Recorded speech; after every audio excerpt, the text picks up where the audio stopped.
आज जिजाऊ जयंतीचा महोत्सव देशभरामध्ये साजरा होतोय। पाचाड या पुण्यभूमीत देखील आपण वंदन केलं जिजाऊ साहेबांना, काय सांगाल आज? पहिलं तर आज सिंदखेड राजा बुलढाणा या ठिकाणी जिजाऊ साहेबांचा जन्म झाला, त्या ठिकाणी मोठा कार्यक्रम होत असतो। त्याच धर्तीवरती आम्हाला जेवढं शक्य आहे त्याप्रमाणे इथे पूर्वी पुण्यतिथीचा कार्यक्रम केला जायचा, आता आम्ही त्याचा जयंतीचाही कार्यक्रम सुरू केलेला आहे आणि त्या अनुषंगाने आज बऱ्यापैकी लोक जमा झालेले आहेत। मला समाधान वाटलं आहे की एवढी लोक शक्यतो कधी येत नसतात, परंतु हळूहळू लोकांप्रती जी काय आवड निर्माण होऊ लागलेली आहे या शिवशाहीबद्दल, आणि म्हणून करता आज आम्ही जे काय शिवभक्त इथं आलेलो आहोत, जिजाऊ साहेबांच्या समाधीच्या इथे सगळ्यांनी दर्शन घेतलेलं आहे। जे आता आपण प्रश्न विचारलेला आहे जिजाऊ साहेबांच्या वाड्याच्या संदर्भात, पुरातत्व विभागाच्या माध्यमातून आम्ही सगळं हे त्यांच्या आधिपत्याखाली आपण आहोत आणि त्याप्रमाणेच आपल्याला काम करावं लागतं आहे। आम्ही जशी रायगड प्राधिकरणातून रायगड किल्ल्याची डागडुजी आणि सर्व चांगलं काम करावं ह्या हेतूने काम करतो आहे, त्याच धर्तीवरती जिजाऊ साहेबांचा जो वाडा होता तो जुन्या पद्धतीने कसा सजवता येईल हा आम्ही विचाराधीन आहोत। त्याच्याच बाजूला तिकडं शिवसृष्टीची आमची संकल्पना आहे, त्याला पैसे मंजूर केलेले आहेत, त्याला आणखीन पैसे घेऊन त्या कामाला आम्ही सुरुवात करतो आहे। परंतु वाड्याची डागडुजी आणि त्याला पूर्वपण येण्यासाठी जो काय प्रयत्न होईल तो आम्ही करू। साधारण या कालावधीत किती कालावधी जाणार आहे? कारण अजूनही रायगड प्राधिकरणाचं काम पूर्ण आहे, वाडाही तसाच प्रलंबित आहे, तर काय कालावधी अपेक्षित आहे? आपला प्रश्न अत्यंत योग्य आहे।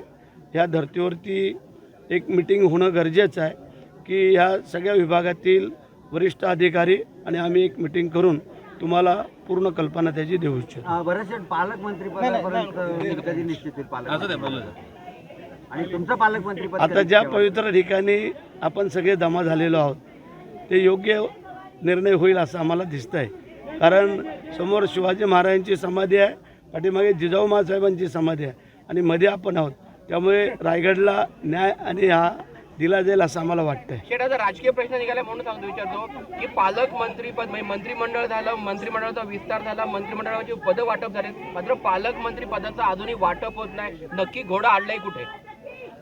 आडला असं म्हणता येणार नाही, परंतु मी मागच्या वेळेला सांगितलं होतं काही गोष्टी चांगल्या होत असताना थोडा उशीर लागतो आणि त्याप्रमाणे निर्णयात आलेले आहेत। एका दोन काय अपवाद आहेत ते झाले का या नवीन वर्षाच्या पुढच्या महिन्याच्या सुरुवातीला हे होईल असं आम्हाला वाटतं। धनंजय मुंडेंवरती राष्ट्रवादीचे प्रमुख नेते धनंजय मुंडेंवर आरोप झाल्यामुळे हे प्रकरण लेंदी प्रोसेसमध्ये गेलंय असं राजकीय वर्तुळात म्हटलं जात आहे, यात खरं किती आणि खोटं किती?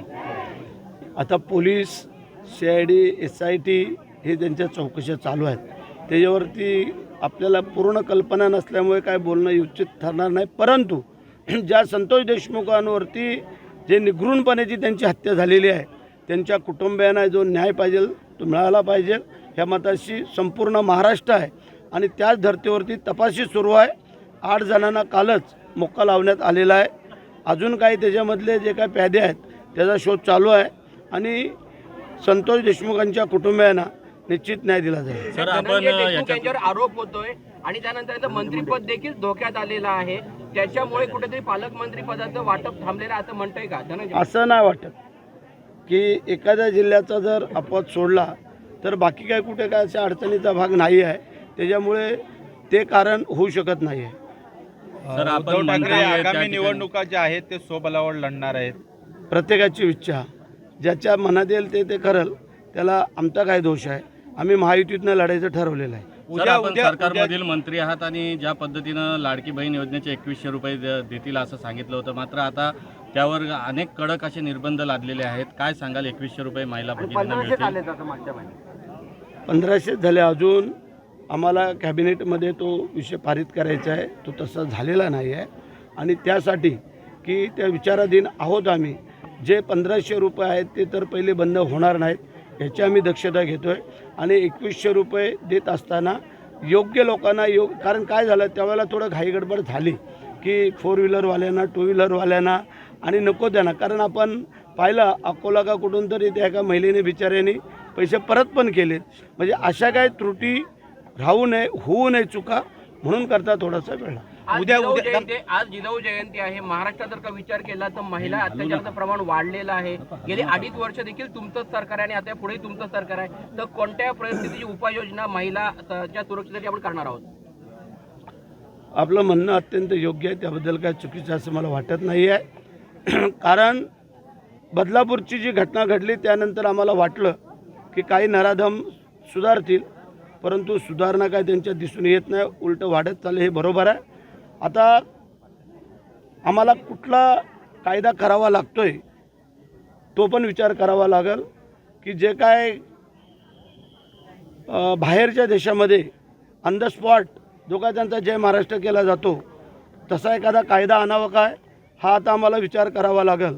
कारण आपण पाहिलं बदलापूरचा एवढा मोठा उद्रेक झाला, त्याला जा एन्काउंटर झालं, सगळं झालं आणि एवढ्या गोष्टी घडत असताना पण परत जवळजवळ 7 ते 8 प्रकरणं अशा प्रकारे झालेले आहेत. आपल्या जिल्ह्यामध्ये रोह्यामध्ये जो प्रकार झाला, मी परवा 2 दिवसापूर्वी जाऊन भेट देऊन आलो, ते निंदनीय प्रकार, अत्यंत 11 वर्षाच्या मुलीवरती त्या नराधमाने जो अत्याचार केलेला आहे त्याला माफी तर नाहीच आहे, परंतु त्यांना जास्त दिवस पण ठेवणं योग्य दिसत नाही असं आम्हाला वाटतं. सर, जिजाऊ पाचाड एबीपी माझा, उघडा डोळे बघा नीट.